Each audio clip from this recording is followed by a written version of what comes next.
o osso nasal. Ô, gente.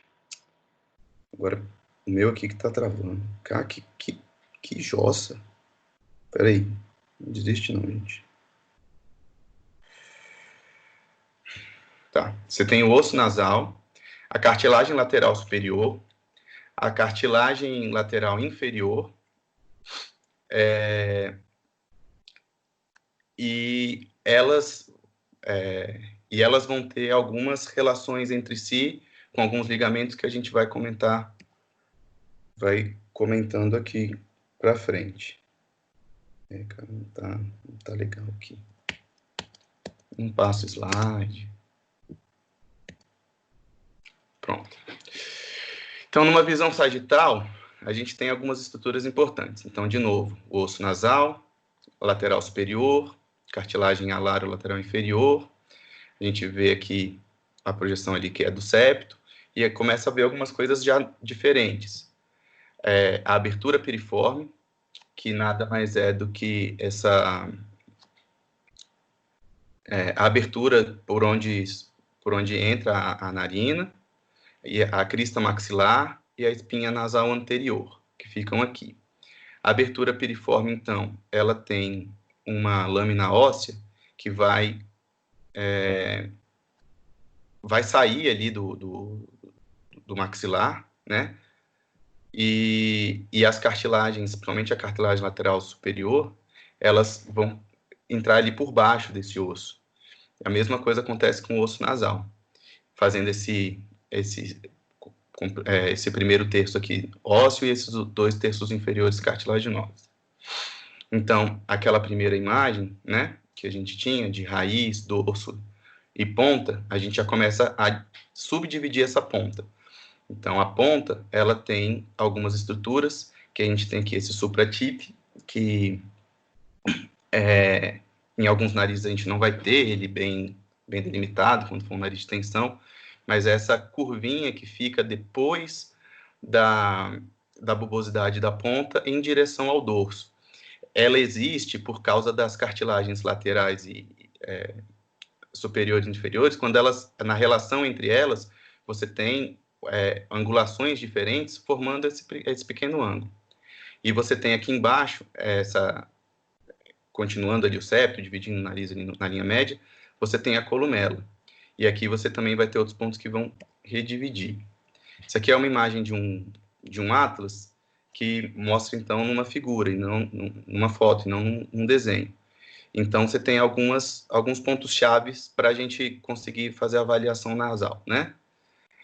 Então, a glabela, que fica lá no nasium, na raiz do nariz, o rhinion, que fica aqui onde fica o dorso do nariz, os pontos definidores de ponta aqui, que são os domos, que são as regiões onde você tem maior anteriorização da cartilagem lateral inferior. E você vai ter, o ponto que fica mais iluminado quando você joga luz ali no nariz. O 5 é o infratip. Quando você tem esse lóbulo da ponta, ele faz uma transição até a columela, e aí você tem essa formação do infratip, né? Você tem a columela em si, o ângulo nasolabial, que é aquele ângulo que varia em graus a depender do sexo, né? Nas mulheres ele é um pouquinho mais arrebitadinho, nos homens é um pouquinho menos. O triângulo mole aqui, que fica, que é uma região onde você tem, para fazer essa abertura narinária, você tem pele, mucosa, mas você não tem a estrutura da cartilagem alar aqui embaixo. Então, isso aqui é o triângulo mole. Você tem os lóbulos da asa, né? Que são as asas nasais, que é o 9. Esse alar facial groove, que é essa reentrânciazinha você tem ela aqui na maxila, e aqui em cima você também tem, a mesma, é formada pela mesma estrutura que a cartilagem lateral inferior, mas eu não lembro qual é a tradução para português, mas é alar facial growth. A abertura narinária, né? Aqui, o vestíbulo nasal, o 11, e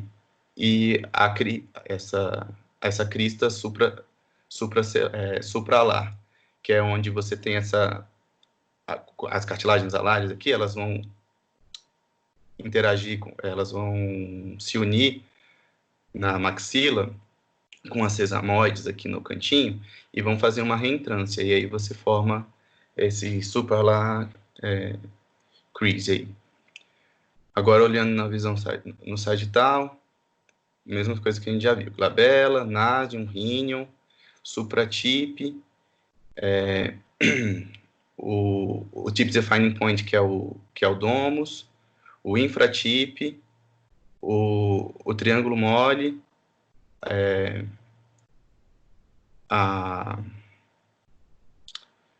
essa reentrância da cartilagem alar, né? E o ângulo nasolabial. Olhando por baixo aqui, parecem já estruturas que a gente ainda não comentou, como no 3 aqui, que a gente tem o foot plate, no násium, e... Cadê? Que eu ia mostrar.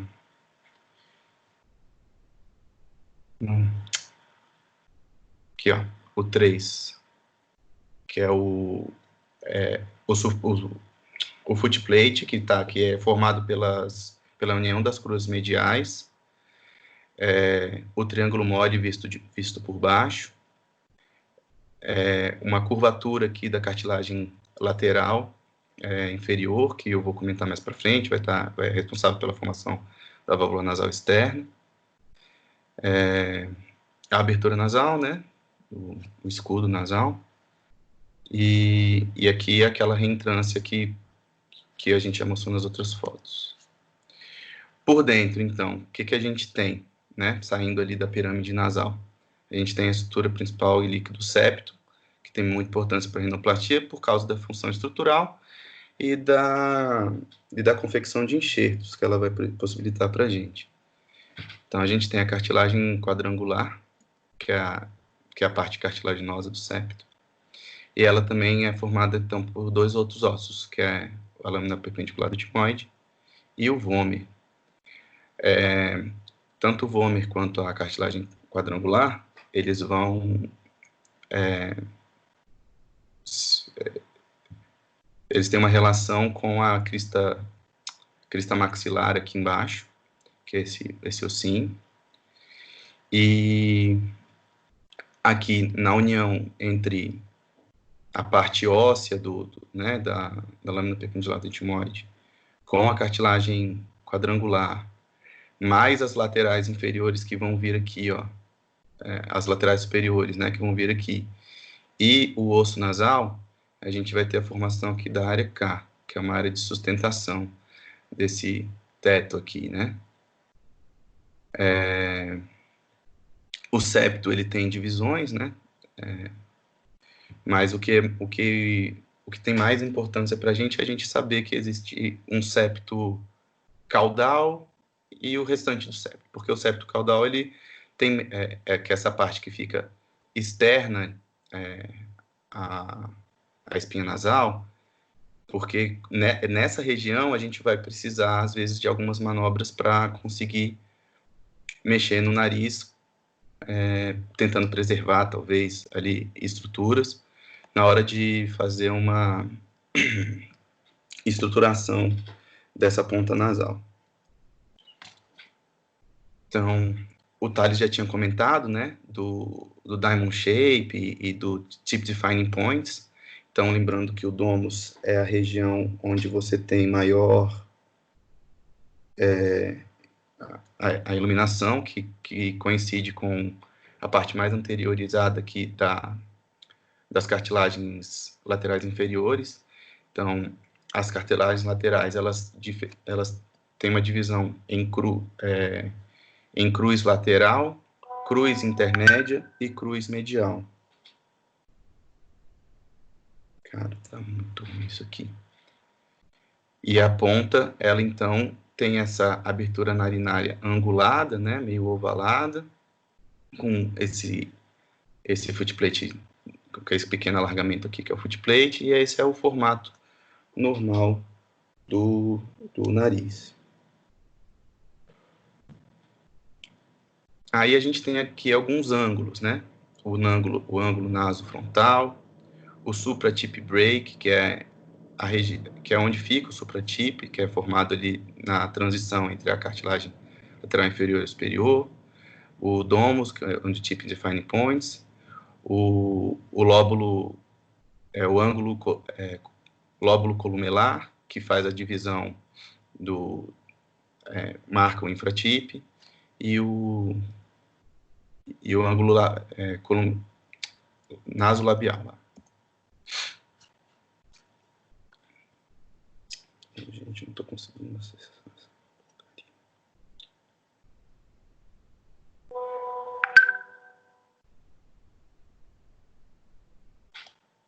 Tá. Aqui mostrando ali aonde, na crista maxilar, né, onde está inserido o septo cartilaginoso, e mostrando agora a relação que a gente tem entre as coberturas das regiões. Todas as estruturas ósseas e cartilaginosas, elas vão ser recobertas por uma camada de pericôndrio ou de periósteo antes de você chegar na mucosa, entendeu? Então, sempre que a gente for operar, a gente tem que saber disso, porque isso aqui é uma área vascular, então ela facilita o nosso descolamento, diminui a quantidade de sangramento durante a cirurgia, então diminui edema, e facilita para a gente na hora da abordagem. E aqui, na espinha nasal anterior também, a gente tem uma região ali bem no septo caudal, onde a gente tem muito tecido mole. Inclusive, no livro no Dallas, ele fala que desse septo caudal, ele tem uma região membranosa que ela tem de tudo. Ela tem cartilagem, ela tem músculo, ela tem gordura. E também é por onde passam algumas estruturas vasculares ali. Então, tomar cuidado que essa região, além de ter a função estrutural, ela também tem muito suprimento sanguíneo. Então, pode ser uma região que sangra bastante, a gente tem que tomar cuidado. E por que não é um problema, necessariamente, a gente mexer nessa região mesmo sabendo que ela tem bastante sangue, né? Isso acontece porque a gente tem outras regiões, outras artérias que vêm da porção lateral do nariz, né, vindo pelo facial ali, pela artéria facial, que vão suprir a parte de nutrição sanguínea mesmo a gente mexendo na parte septal e columelar. Então, agora, a pele. Qual a importância da pele pensando numa rinoplastia, né? A pele ela é a cobertura de todas essas estruturas que a gente vai mexer. Então, uma pele muito fina, ela traz dificuldades técnicas para a cirurgia, porque qualquer coisinha que você mexe pode marcar essa pele. Então, sei lá, se ficou uma depressão e você quer fazer um enxerto, esse enxerto pode ficar parecendo um calombo. Se você tem, ao contrário, um carocinho e você quer raspar e você raspa demais, ou você faz uma ressecção muito grande, aí você fica com um degrau. Então, as peles finas, elas têm essas dificuldades. E a pele grossa é aquela pele que dificulta qualquer cirurgia, porque não importa o que você faz lá embaixo, são estruturas que você move pequenos ângulos, ou então você faz ressecções ou enxertias milimétricas, e aí quando você joga em cima dessa estrutura que foi alterada uma pele extremamente grossa, você perde absolutamente tudo que você fez. Você não consegue ver nada, né? Então, no livro ele até coloca essa frase, né? O tipo, a textura e a condição sebácea, né, de glândulas sebáceas da pele, tem que ser cuidadosamente analisada, porque vai influenciar na abordagem para modificar a estruturação do nariz e o resultado final. Então, falando nas camadas, de fora para dentro, a gente tem a epiderme, a derme, tecido subcutâneo, uma camada muscular e de fáscias, né, que é a múscula aponeurótica, e um tecido areolar e o pericôndrio periósteo. Então, sempre vai ter essas estruturas quando você estiver entrando no nariz. Então, por que isso é importante? Porque isso aqui vai determinar alguns planos. Você tem um plano subcutâneo, você tem um plano no tecido areolar profundo e você tem um plano pericondrial. Quando você vai acessar, então, a estrutura osteocartilaginosa, por exemplo, do septo, você vai fazer um descolamento subpericondrial ou subperiosteal, isso garante que você não vai ter sangramento, facilita né, no decorrer da cirurgia, mas para você mexer, por exemplo, ali nas relações entre as cartilagens, você não consegue mexer nesse plano. Então, você precisa mexer, né, no plano do tecido areolar profundo, porque acima dele é onde fica a maior parte da vasculatura, entendeu?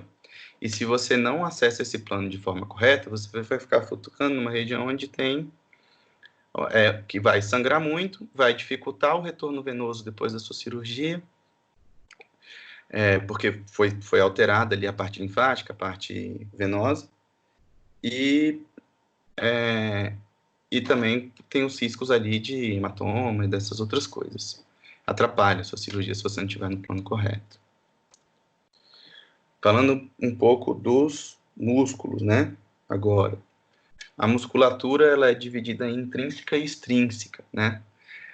Existem dois principais músculos intrínsecos do nariz, né? Vou passar aqui para pôr os números. O prócero, que é um músculo que se insere aqui no osso nasal, e ele manda projeções aponeuróticas, assim, para o dorso, bem na linha média, e também pegando um pouco da cartilagem lateral superior. Então, quando ele contrai, ele tende a puxar isso para cima.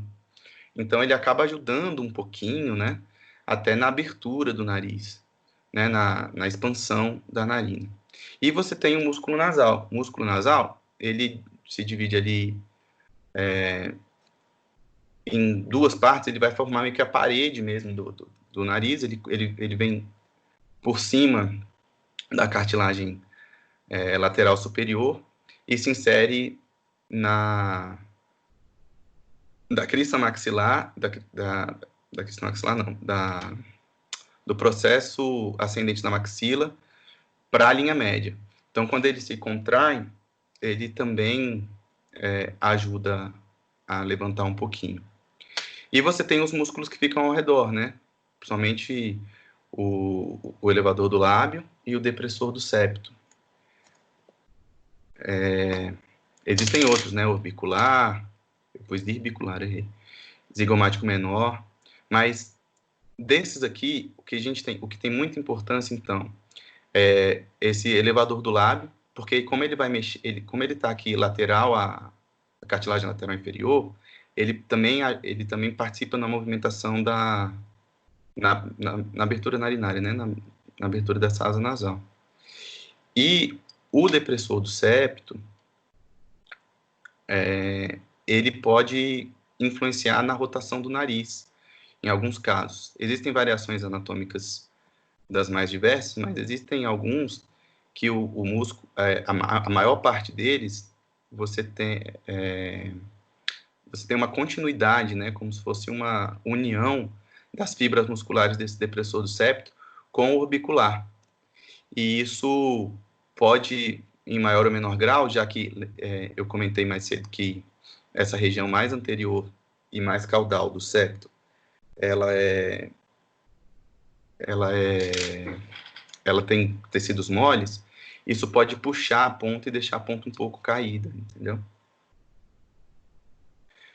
Então, vamos lá. aqui, ó, mostrando de novo. Os principais são intrínsecos, então, o prócero e o nasal, né? Aqui dá para ver direitinho, como tem essa parte aponeurótica na linha média, e ele vem do processo ascendente da maxila. Então, ele puxa nessa direção, lateralmente. E já o...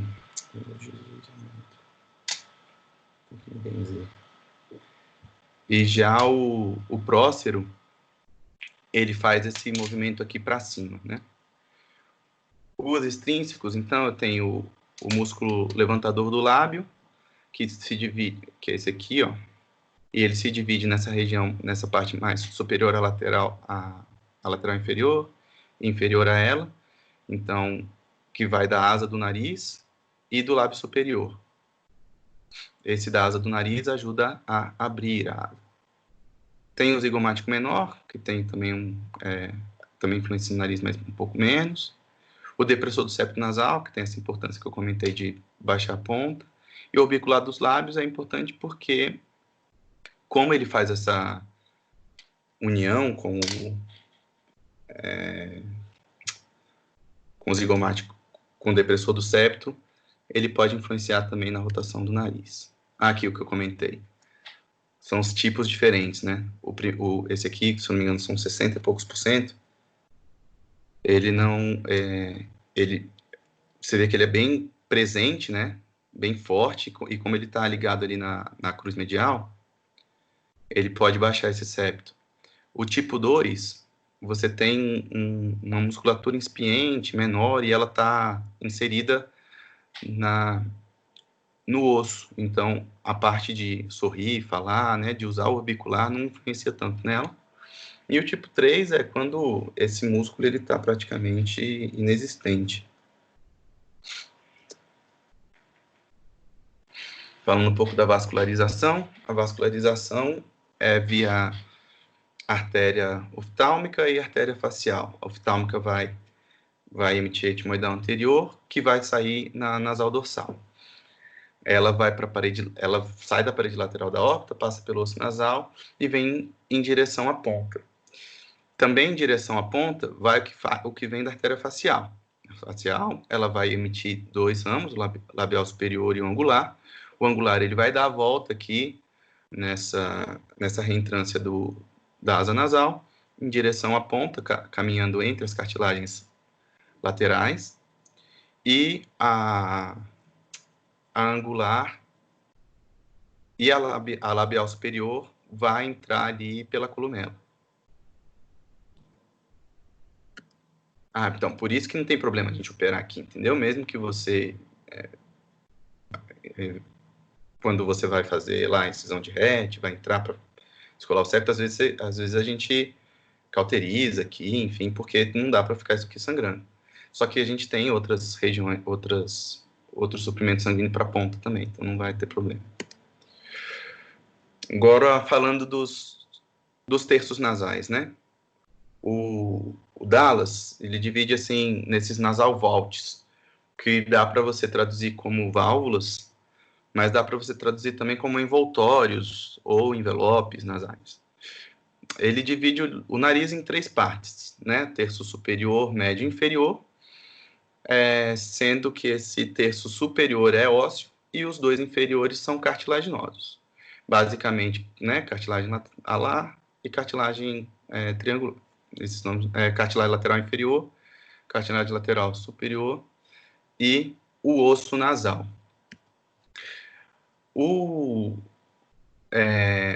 A importância desse terço médio do nariz é porque nele vai estar a válvula nasal interna. E do terço distal é onde vai estar a válvula nasal externa. E na prática, são essas as estruturas que são mais difíceis de se trabalhar na hora de você fazer uma cirurgia de rinoplastia.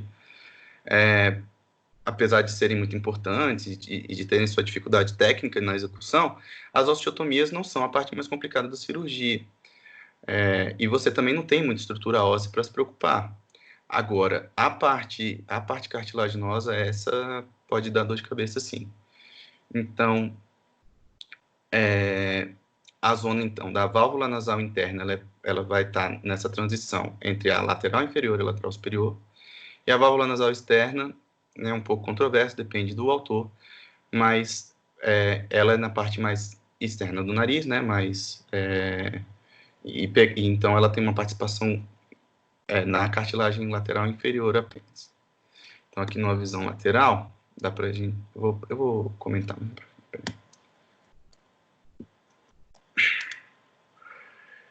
Então, pronto. O envoltório ósseo, ele é a base estrutural principal, então, do nariz, né? E ela é formada, então, pelos ossos próprios nasais e o processo ascendente da maxila, saindo aqui na abertura piriforme.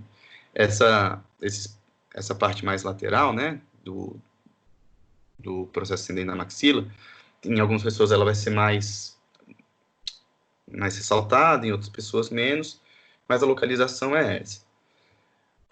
Você tem uma sutura mediana aqui, né, que normalmente ela está consolidada ali no adulto, mas a gente pode usar isso aqui para fazer osteotomias e também, às vezes, é uma área de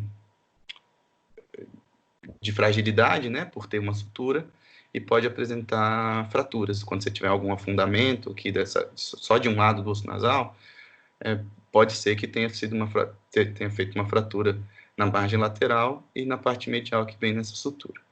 Ela serve para apoiar as cartilagens laterais superiores, né, dos dois lados. Normalmente, as cartilagens elas ficam abaixo do osso, né, o osso cavalga um pouquinho para cima dela. Elas vão medir, em média, ali 2,5 centímetros. Costumam ser mais rígidas nas laterais e mais frágeis na ponta, e tem esse formato de ampulheta. Ela começa um pouco mais aberta aqui em cima, vindo do processo frontal, e termina um pouco mais aberta aqui embaixo, vindo da maxila e se estreitando aqui na raiz do nariz, no hálux, né? O processo ascendente da maxila, ele é muito importante para as osteotomias laterais, né, até para algumas paramedianas, e ela tem uma região de mais fragilidade. E é importante a gente tomar alguns cuidados, porque ela tem essa fragilidade e tem uma relação muito próxima com a órbita. E então aqui passa saco lacrimal, passam outras estruturas orbitárias que às vezes a gente pode inadvertidamente lesar na hora de fazer uma fratura. Então, agora o envoltório cartilaginoso superior, que seria o terço médio do nariz, ele é onde está a válvula nasal interna, que ela está aqui nessa relação da cartilagem lateral inferior, lateral superior, que vai também ter uma relação com a concha lá dentro e formar esse ângulo aqui entre o septo e a parede lateral, que vai predispor a pessoa a uma insuficiência valvar ou não. Inclusive, o termo insuficiência valvar, ele não é também um consenso, porque, principalmente na válvula nasal interna, às vezes a pessoa tem uma deficiência da válvula nasal interna, mas não tem colabamento, por exemplo, porque é uma estrutura que tem participação de várias... na verdade, uma região, não uma estrutura, né? Uma região que tem participação de várias estruturas e que pode então, sofrer diferentes influências e não necessariamente vai ter um pensamento disso aqui olhando por fora. Mas quando você vai olhar lá dentro, o ar não passa. Então, na parte cartilaginosa média, o importante é a gente focar tanto na válvula nasal interna quanto na área K. A área K é essa união de estruturas que eu comentei lá no comecinho da aula, da parte óssea com a cartilaginosa do septo, unindo também a parte, na linha média, a porção né, medial das cartilagens laterais superiores. Ela forma, então, esse T aqui, ó. E, então, a área K chama área de Keystone, tá? Então, há essa crença que alguns artigos, na verdade, meio que desmentem que a área K, ela é intocável, entendeu? Por isso que a gente teria que preservar sempre a área K, porque ela dá estrutura para o nariz. O negócio é que se você vai ter que mexer no dorso do nariz, não tem como, você vai ter que operar a área K. Então, mais importante do que não mexer na área K nunca é entender que ela existe e que ela é a junção dessas coisas todas. E se eu mexi nela, se eu precisei desmontar, eu tenho que saber remontar. Então, entender que não basta, por exemplo, eu, sei lá, me preocupar só da relação do septo com o osso nasal, porque eu preciso me preocupar também com a relação desse septo com a cartilagem lateral superior. Então, entender o que compõe a área K é importante para que a gente consiga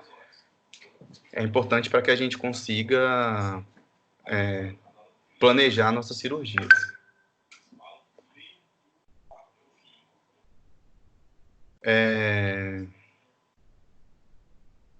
Aqui aquele conceito da válvula, do ângulo da válvula nasal, né?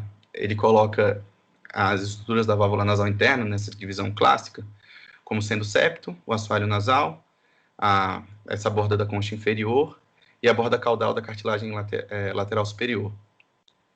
E aí coloca que esse ângulo aqui ele tem que ser de 10 a 15 graus. E então, fazendo a medida lá, você consegue ver se o paciente teria essa insuficiência de válvula. Às vezes pode ter até, por causa do efeito Bernoulli, né? Quando a pessoa respira, vem o fluxo de ar mais rápido, diminui a pressão aqui, e com essa pressão baixa, a parede colaba e fecha esse nariz. Falando agora, então, do envoltório inferior, da cartilagem inferior, ela é formada, então, pela cartilagem lateral inferior, que vai se inserir na abertura piriforme ali, com as cartilagens acessórias, que são os sesamoides.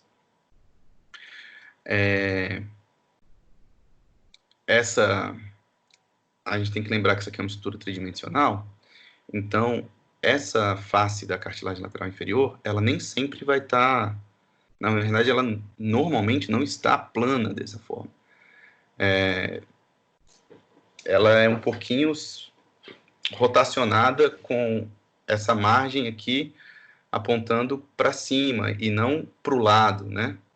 Que aqui na imagem não dá essa impressão. Então, a gente tem que lembrar que ela está um pouquinho levantada. E essa cefalização, né, da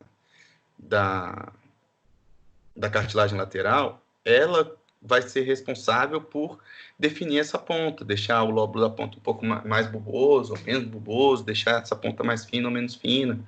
Então, o domus aqui vai definir o ponto mais anterior do nariz, mas essa bulbosidade, ela é determinada por essa rotação dessa cartilagem lateral inferior. E aqui, inferiormente, a gente tem as estruturas que vão fazer a válvula nasal externa, né?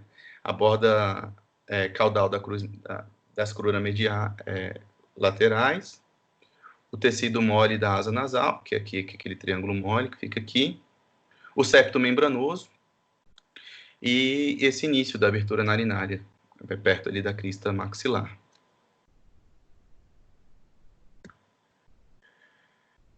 Então, a gente conhecendo essas estruturas, a gente começa a entender o nome daquelas incisões que o pessoal comenta, né? Então, a gente tem essas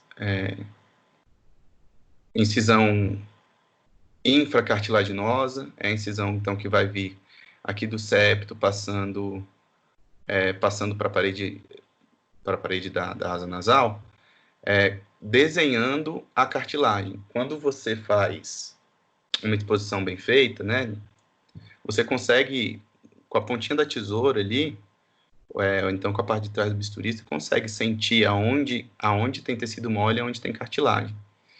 E isso é importante para a gente saber, na hora de entrar, fazer o descolamento correto, na hora de expor essas cartilagens, para não ficar ressecando tecido sem necessidade. Porque quanto mais você resseca, mais espaço morto você cria lá dentro, e menos estruturação você vai ter para essa ponto que você mexeu. Eu vou comentar daqui a pouquinho, mas essas estruturas unidas, elas formam uma espécie de pirâmide, uma espécie de tripé. E se você pega e enfraquece uma dessas pernas, fazendo ressecção da estrutura mais rígida que eu teria ali, que são as cartilagens, você acaba atrapalhando bastante seu resultado. Então, você tem incisão intracartilaginosa, que não se usa tanto, né? E a transfixante, que vai passar, vai atravessar de um lado para o outro do nariz pelo septo membranoso. A intercartilaginosa, que vai lá em cima, buscando a divisão entre a lateral superior e a inferior.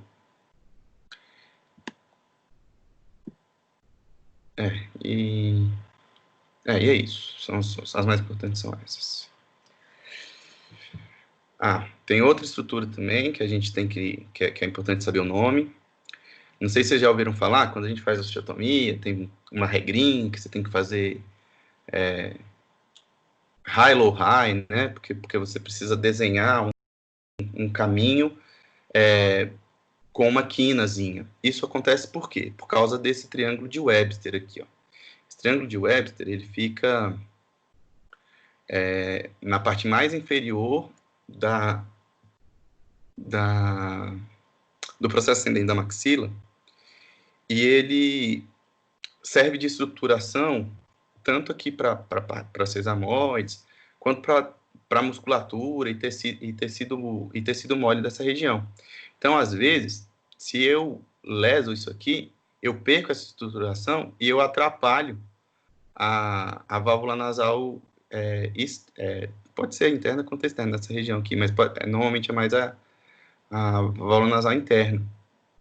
Então, a gente tem que tomar cuidado com esse triangulinho aqui na hora da osteotomia. E aqui o que eu tinha comentado do conceito de tripé, né? O Toriel me fala disso, aqui no Dallas eles falam também, que é esse conceito de que a estrutura nasal, você tem uma perna mais curta, que é essa perna feita pela cruz medial, né? As duas cruras se unindo na cruz medial, e essas duas pernas mais longas pela cruz intermédia e lateral. Intermédia nem tanto. Então, sempre que eu mexer em uma dessas estruturas, né, eu estou mudando ou a projeção, ou a rotação, e principalmente estou mudando a estrutura, né, a força que eu tenho aqui, nessa ponta do nariz. Aí outra coisa que eu não... Pronto, os slides eram esses. Agora, uma coisa que eu queria comentar com vocês, mas que não está nos slides, vou até voltar aqui nessa figura, é sobre o que é a tal da válvula nasal, né? A válvula nasal, a gente fica pensando, procurando ela como se fosse uma estrutura, normalmente. Não sei vocês, mas quando eu comecei a ver isso, era assim que eu procurava. E o que a gente vê com o tempo é que um conceito que eu acho que seria mais fidedigno seria colocar isso como uma área, como uma região, tá? Então, a válvula nasal inferior, tem um autor que, acho que é o Grant, ele chama de zona 1, ela tem como se fosse um assoalho e um teto, entendeu? Ela começa na abertura narinária, mas ela sobe ali até a transição com a cartilagem inferior. Então, tudo que tiver nesse caminho, então, uma projeção da concha, um footplate alargado, um desvio septal, um triângulo mole retraído, tudo isso vai influenciar a válvula nasal externa. Então, simplesmente decorar o que é a válvula nasal externa não é o que importa para a gente. É saber se ela é funcionante ou não.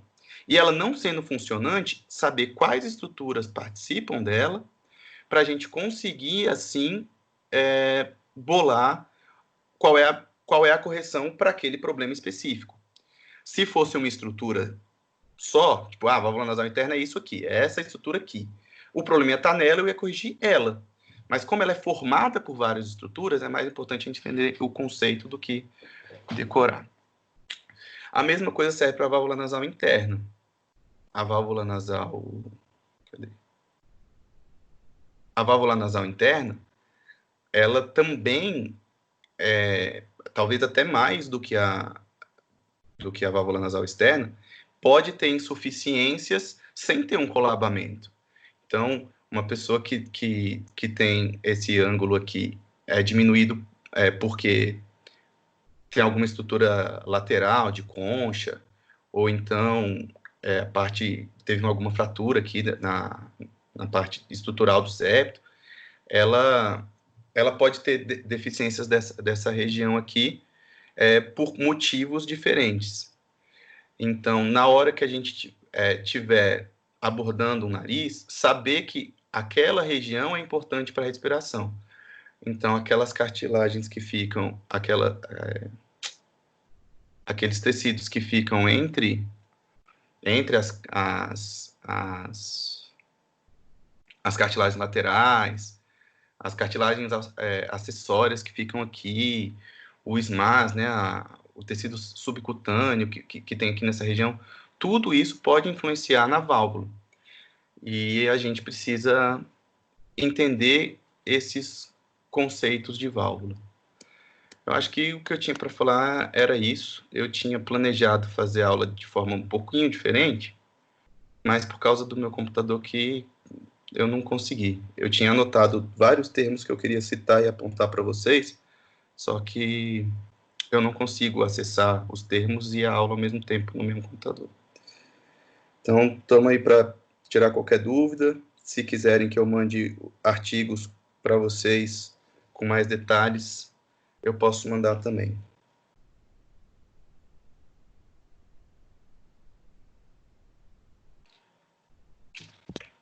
Perfeito. Beleza, Léo. Alguém tem alguma dúvida que queira tirar com o Léo? Pergunta aí, povo.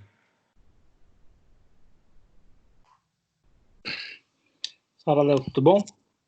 Tudo. André aqui. Eu sei. Essa parte da angulação da válvula, que comenta aí no livro de 10 a 15 graus, né? Uhum. Nem para menos e nem para mais também? Às vezes na correção, assim, uma angulação maior do que isso, geralmente é problemática, como que é? Pronto, é legal você ter falado disso. Na verdade, esse é o padrão, né? Tem que ser isso aí. Para menos, você teria uma insuficiência de válvula, e para mais, a princípio, não tem problema, né? Mas é difícil você conseguir ter mais que isso, porque não tem nariz para ter. Você não consegue fazer uma válvula desse tamanho. Porque você entende que ela é formada pela parede lateral do nariz? Não tem como a parede lateral do nariz abrir completamente, porque ela tem que se inserir aqui na abertura piriforme. Mas mais importante do que decorar, talvez para a prova, né? Vamos decorar o grau. Mas mais importante do que decorar quantos graus tem, é a gente entender quais estruturas participam dessa válvula, tá? Qual é a região da válvula, para quando eu estiver mexendo, eu identificar que esse paciente tem insuficiência da válvula. Porque, sei lá, se o paciente tem um problema de válvula nasal e ele tem um desvio do septo numa região que não atrapalha a válvula, adianta eu corrigir o desvio de septo desse cara para a queixa respiratória dele? Não adianta, entendeu? Então, você vai ter uma verdade, que o paciente tem desvio de septo, você vai ter uma outra verdade, que ele tem problema respiratório, tem uma queixa respiratória, só que a cirurgia de correção do desvio de septo não corrige a queixa dele, porque você fez uma associação errada, porque você não sabia em que região você não conseguiu fazer essa relação da localização do desvio com a insuficiência da válvula, por exemplo. E às vezes a insuficiência da válvula era porque ele tem uma cartilagem frágil, ele precisava de um spread, ele precisava de um ponto expansor, ou ele precisava ou ele teve uma fratura e aí teve um colabamento aqui dessa região, ou ele tirou um câncer de pele, ou fez uma biópsia e aqui ele perdeu o tecido mole e aí com o tempo essa região ficou mais fraca, não sei, entendeu? Entendi, Respondeu a entendi. pergunta? Não, respondeu com certeza. Então, beleza. Manda, próximo. Quando você comenta assim quando você comentou da parte das estruturas que a compõem, né? É basicamente a cartilagem superior aí, né? A transição da cartilagem superior, toda a parte mucosa, submucosa, com as cartilagens laterais inferiores também. Geralmente é essa a Na composição, parede né? lateral. Isso na parede lateral do nariz, né? Na parede, assim, isso na pirâmide. Mas no meio você tem o septo, e na parede lateral, um pouco mais para o fundo, você tem participação da concha. A concha já consegue, né, influenciar nessa região, delimitar essa região. Sim, sim, não, com certeza.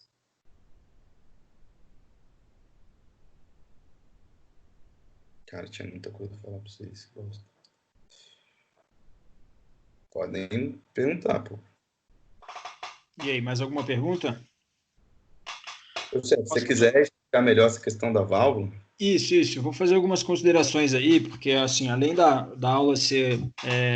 nossa função aqui é obviamente, a gente está estudando, né, certos temas aí importantes, enfim, que vocês vão... Isso aí é o nosso dia a dia. E eu também e eu me sinto na obrigação de orientar vocês, né, com os termos que vocês usam, enfim, isso eu acho que é muito importante, e eu trouxe muito isso da minha residência, porque eu era muito cobrado em relação a isso. Então, vamos lá. O que eu acho que é muito importante a gente definir aqui, e essa aula ela serve um pouco para isso, deixa eu tentar compartilhar a minha tela rapidinho, que eu só vou mostrar para... Deixa eu ver se eu consigo aqui, Léo, compartilhar, que eu vou mostrar para vocês. Sai a tua aí.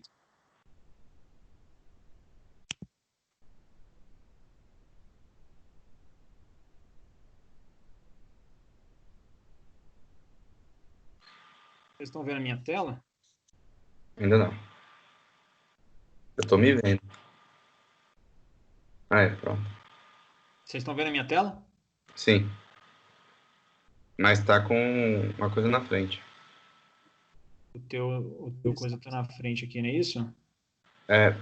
Clica lá e manda, em vez de compartilhar a tela, compartilhar só o do aplicativo, só o programa, entendeu? Não, aqui tá bom. Vocês Tá. conseguem ver o artigo aqui do Toriumi? Sim. Conseguem? Tudo bem, todo mundo aí? Todo mundo viu isso aqui? Conseguimos ver. Tá, então vamos lá. É muito importante nessa aula a gente definir essas subunidades da cartilagem, da cartilagem lateral inferior. Então, lembrando que a cartilagem lateral inferior ela vai estar dividida, isso o Léo falou, né? Na cruz lateral, que é isso aqui, vocês conseguem ver a setinha? Conseguem ver minha seta, né? Intermédia. Tá? Essa é a cruz lateral, ok? A região do domus, que é a região da transição da cruz lateral para a cruz intermédia, que é essa região aqui. E a cruz intermédia, percebam que ela é coincidente com o lóbulo da ponta do nariz. Lembra que a gente conversou sobre isso na semana passada? Que é exatamente essa região rosa aqui. Okay? Isso. E aí a transição da cruz intermédia com essa região mais inferior, que é a cruz medial, tá certo? Então, cruz lateral, cruz intermédia, cruz medial, e o ápice aqui, ó, e essa transição é o domus, ok? Isso aqui é muito importante porque a gente vai falar de algumas técnicas que a gente muda o domus de posição, que a gente chega o domus para o lado, que a gente chega o domus para o meio, tá? Então, lateralização do domus, medialização do domus, tá certo? Quando o Léo se refere ao footplate, é nessa região inferior aqui, ó, das crura mediais. E aí eu já aproveito para corrigir um pouquinho, Léo. O plural de cruz é crura, não é cruzes, tá certo? Então, Eu falei cruz? falou. Ou cruras, tá? Então, é crura mediais e crura laterais, ok? Então, essa região aqui, ó, muitas vezes, vocês vão olhar o nariz de base e essa região da base do nariz aqui está alargada, e na verdade, o foot plate, ou ele é muito curto e ele acaba nessa região aqui, alargando essa região da columela, ou, de fato, ele é um pouquinho separado um do outro, tá? Então, importantíssimo, essa imagem aqui é muito importante. Esse artigo é o artigo que a gente vai discutir, que eu vou dar aula para vocês sobre os novos conceitos do domo, da definição da ponta nasal. Isso aqui é uma coisa que é um conceito que o Léo falou um pouquinho, então só para vocês entenderem o que ele disse, né? Assim, a definição da ponta do nariz, ela depende de quê? Do tamanho das cartilagens, tá? Então, ou seja, principalmente essa região da cartilagem lateral, ok? Então, por isso, as cartilagens, quando elas são muito grandes, são muito extensas nessa região, a gente pode ter uma ponta mal definida. Essa é a primeira questão. A outra questão é a angulação dessa cartilagem, que é o que o Léo estava tentando explicar, e que de fato é difícil explicar sem ter o desenho. Então, quando você tem uma ponta bulbosa, mal definida, em que essa cartilagem lateral ela está cefalizada, é porque a angulação dela está distorcida. Então, o ideal é que quando a gente olha a cartilagem assim, ó, que a porção caudal e a porção cefálica, elas estejam mais ou menos no mesmo plano, que é isso aqui, ó, que é esse desenho aqui, tá? Então, essa alteração de angulação, ou seja, essa região aqui está muito mais alta do que essa. Essa região precisa estar quase no mesmo plano que esse. Então, no momento em que você coloca essa cartilagem, exatamente, Léo, faz isso de novo aí para o pessoal ver. Isso. Que você faz isso com a cartilagem, aí, ó, faz isso. Você tira a bulbosidade da ponta nessa região aqui, tá? Então, é por isso que você, com algumas suturas na região do domus, você consegue transformar esse ângulo, tá ok? Então, isso é o que a gente busca, isso aqui é o que a gente... é a aparência, eu diria, próxima da ideal para que a gente tenha uma boa definição da ponta. Bom, mais alguns conceitos aqui.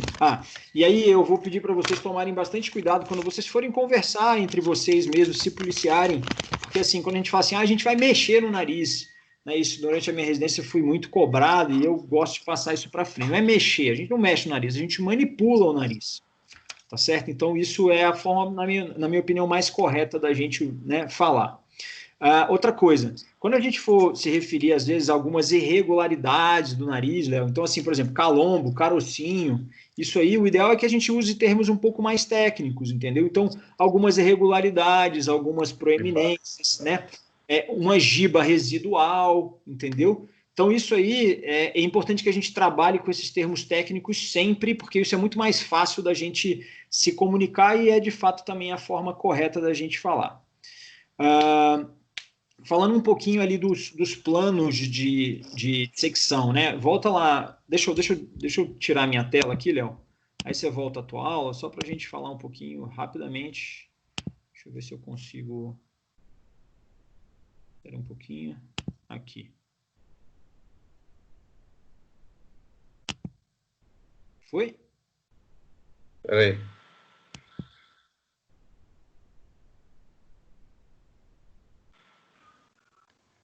Não, estou no artigo errado. Eu não estou conseguindo deixar Doutor Tiago, clica no nome Stop Sharing e não na figura. Legal. Pronto, perfeito. Obrigado.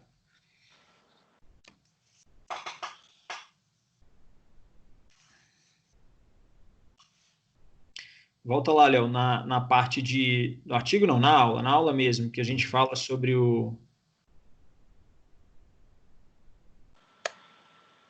Isso.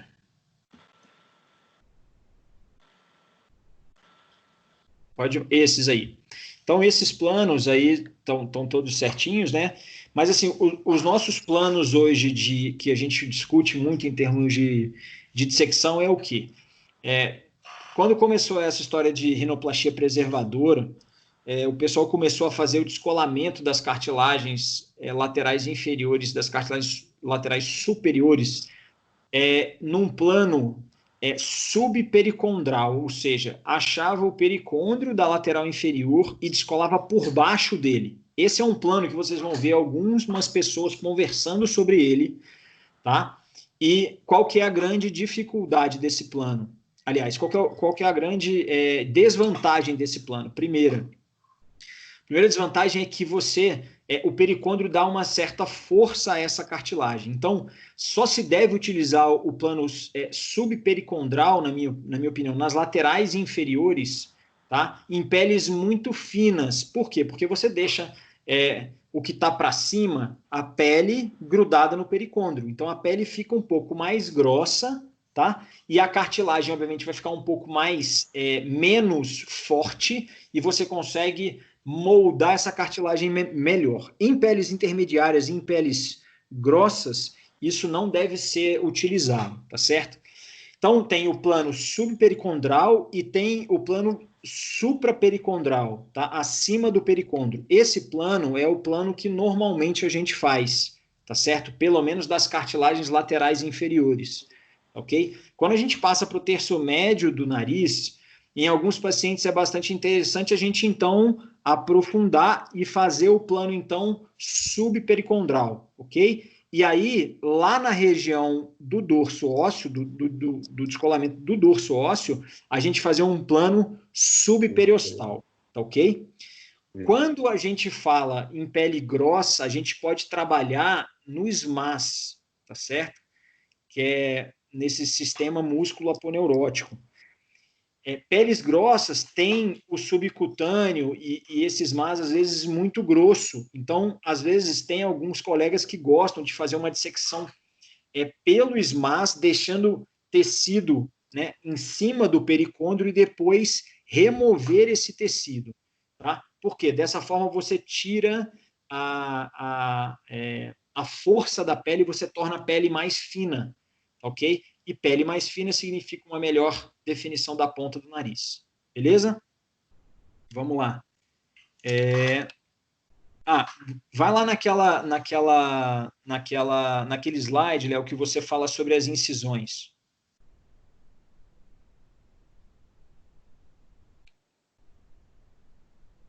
Essa aí. Então, assim, ó, essas são incisões que a gente utiliza, principalmente na rinoplastia fechada. Então, nesse primeiro que ele fala ali, infracartilaginous incision, né? Essa incisão é uma incisão que a gente considera como uma incisão marginal, tá certo? Ou seja, a gente faz na borda, tá? Na borda caudal da cartilagem lateral inferior, ok?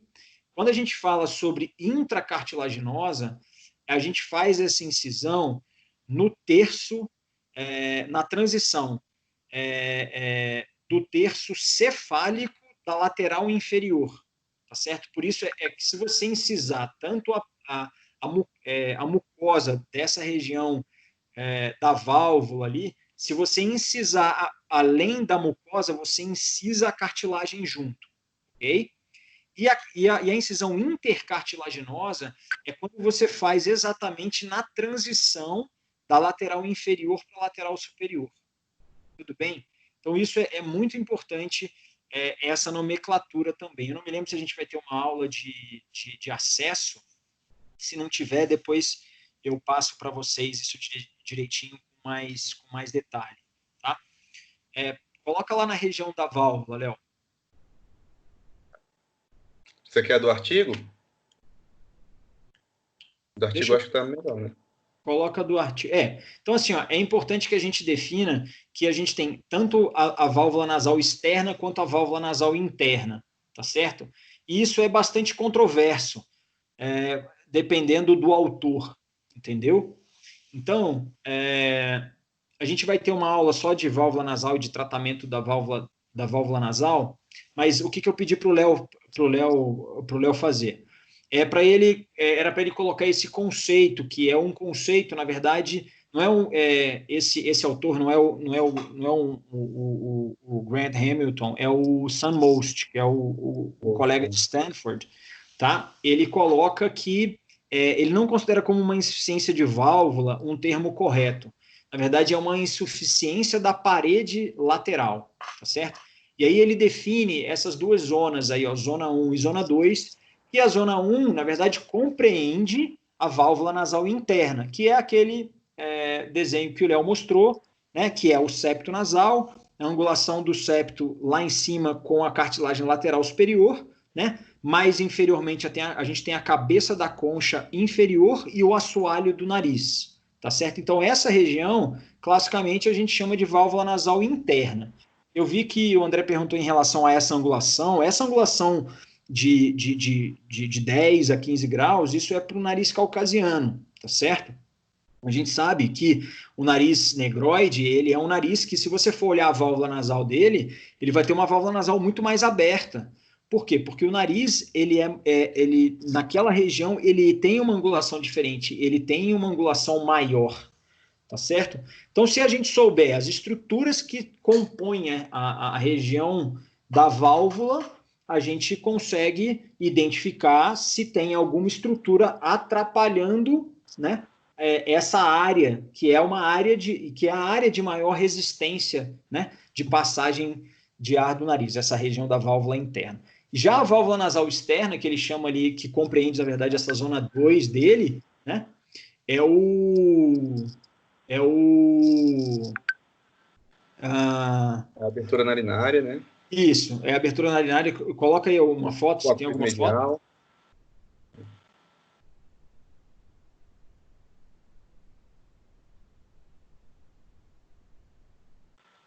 Aqui, ó, abertura narinária, cruz medial e a cartilagem medial. Isso. É isso aí. É o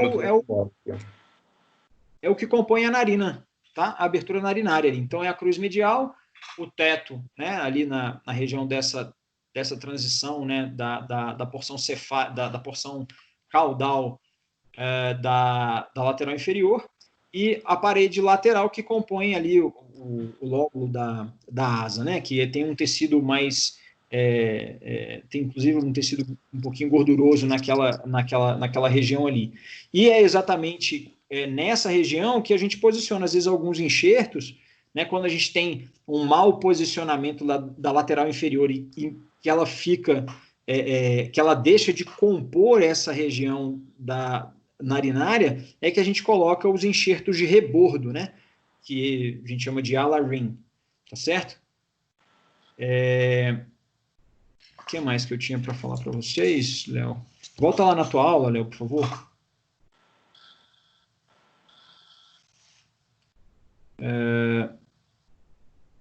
Muito importante. A gente vai ter uma aula nesse slide aí, né? Que fala da válvula nasal. Então, aí, ó, esse tecido, né, fibroso conectivo ali, que faz a conexão entre a lateral superior e a lateral inferior, tá? Tem uma nomenclatura, essa, que é o que a gente hoje fala sobre a área do scroll. A área do scroll. Então, tem se discutido muito essa região aí, porque se a gente tende a mudar a angulação da lateral inferior, né? Como o Léo mostrou com a mão ali, que foi aquele desenho que eu mostrei para vocês, essa área do scroll, ela precisa estar...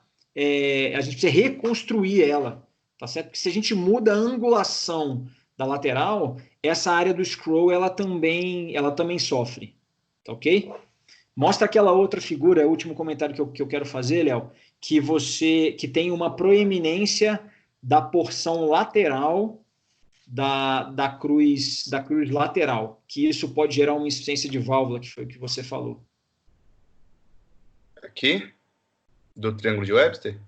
Não, do triângulo de Webster não. Vai voltando, volta. Aí, ó, essa aí. que você comentou que quando você faz uma rinoscopia, você pode ver parte da lateral para dentro do nariz. Ah, sim. Aponta ali qual que é essa região. Aqui, ó. Isso. Então, isso aqui traz obstrução nasal, tá certo? Então, quando vocês fizerem a rinoscopia, o que a gente tem normalmente de costume? A gente olha o septo, né? Ah, não tem desvio do septo, o septo é centrado. Mas vocês não podem olhar só isso. Vocês precisam olhar o septo. Exatamente. Se olhar o septo, vocês precisam olhar o footplate, se ele é muito largo, né? Porque isso influencia na abertura narinária. Vocês precisam olhar essa porção lateral da narina. Por quê? Se essa cartilagem se essa ponta for muito bulbosa, ok? Ou seja, se ela for mal definida e essa cartilagem estiver mal posicionada, parte da lateral, que é onde está esse número 5, a gente vai ver parte dela para dentro do nariz. E parte dela dentro do nariz estreita a passagem do ar. Isso traz também obstrução nasal, certo? Então, mais que alguns de vocês não gostem, não se interessem pela plástica, mas isso é uma modificação. Isso, exatamente aí, ó. Tá? Então, essa curvatura para dentro do nariz, isso causa uma obstrução nasal bem importante, tá certo? Então, ó, que essa recurvatura ela provoca, né, impede uma passagem de ar adequada pela válvula nasal externa.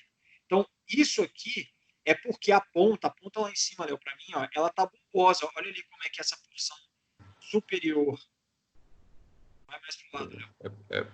Não, é porque essa figura acaba aqui. Não, tá, eu sei, mas ali a gente consegue ver que ela é uma ponta bulbosa. É uma bolinha. Isso, exatamente aí nessa região, a cartilagem, como ela está mal posicionada, ela está tendo uma extensão a extensão lateral da cruz lateral, em vez de estar reta para a porção lateral, onde está essa marca roxa aí, ela está para dentro do nariz. Então, o reposicionamento dessa angulação da lateral corrige esse tipo de insuficiência. Certo? Dúvidas?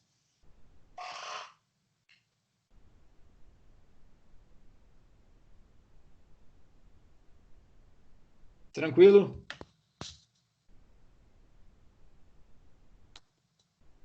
Tranquilo, Léo, beleza? Alguma dúvida aí? Uma coisa que eu estava pensando aqui também. Acabou? Fala. Quem está falando que eu não... André. Fala, André. Quando o Léo explicou ali a parte lá que mostrou aquela imagem do septo, o pericôndrio e o periósteo, né? Certo. E aí, sobre a dissecação, associando o que o senhor explicou também do subperiosteal. Aí, na hora que você disseca o periósteo... Supericondral. Supericondral, isso. Aí você vai perder a vascularização, é isso que eu fiquei perdido um pouco. Como assim? Vai sangramento? Não, então, ó, o que tipo acontece? Quem é que nutre a cartilagem? É o pericôndrio, entendeu? Uhum. Então, é por isso que quando a gente vai fazer uma septoplastia, é importante que a gente tenha um dos lados, né, da mucosa íntegro. Se a gente tiver uma laceração de um lado e do outro lado também, a gente perdeu a vascularização dessa região, né, da cartilagem. Então, a vascularização vem pelo pericôndrio. Então, quando a gente faz a septoplastia, qual que é a nossa tendência? É fazer um plano subpericondral. Né? Para quê? Para a gente manter o pericôndrio íntegro, para na hora que a gente reposicione, que a gente reposicionar essa mucosa, seja ela com ponto em colchoneiro, seja ela mesmo com o splint, né? O remanescente de cartilagem que a gente deixou, que muitas vezes nas rinoplastias é o L, entendeu? É que esse remanescente ele consiga nutrir essa cartilagem. Entendeu? Entendi, sim, entendi. Não, beleza. André, o que eu acho que é porque eu estava explicando que essa região do septo e da columela, ela é uma região que tem artéria incisiva, é uma região que tem suprimento sanguíneo, mas é uma região que você precisa acessar para cirurgia. Então, você acessando num plano avascular, facilita, né, a abordagem, e você, se necessário, e o que é importante também é que, se necessário, fazer uma cauterização, né, daquela região por causa de sangramento para poder continuar a cirurgia ou abordagem, essa região da ponta nasal, ela tem um suprimento sanguíneo da parte do dorso do nariz, entendeu? Foram as duas coisas que eu comentei. A questão do pericôndrio ali, e a outra que você tem a nutrição sanguínea, ela não vem só dessa região. Foi isso. Ah, sim, não, era mais isso mesmo, saquei. Tranquilo, entendeu aí, cara? Entendi, sim. Mais dúvidas?